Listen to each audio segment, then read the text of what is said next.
ये बिल्कुल फस्तायत की हुकूमत है, काला कानून है।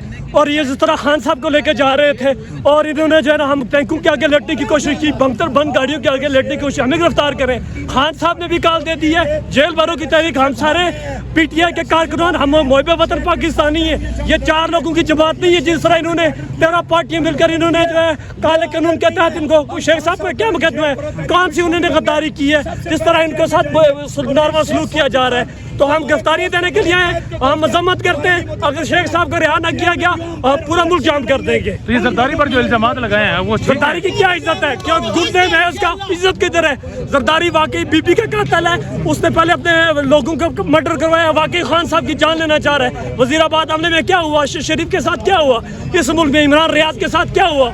ये बिल्कुल जो है, ये अगर शेख साहब को कुछ होता है तो इसके जिम्मेदार जो उन्होंने 5 लोग नॉमिनेट किए वही लोग होंगे इंशाल्लाह। अच्छा, शेख साहब के साथ कुछ होता है मतलब वो 5 लोग आप भी समझते हैं कि वाकई? बिल्कुल वाकई है। ये जो है मुझे वाली सरकार, इनके पर जो फर्दी जुर्म आयद होना था जिस दिन इनको इक़्तिदार के अंदर उठा दिया गया, इनका माजी करैक्टर देखे, इन्होंने बंदे मरवाए, इन्होंने ड्रग डीलिंग की, ये मंशियात फरोश है।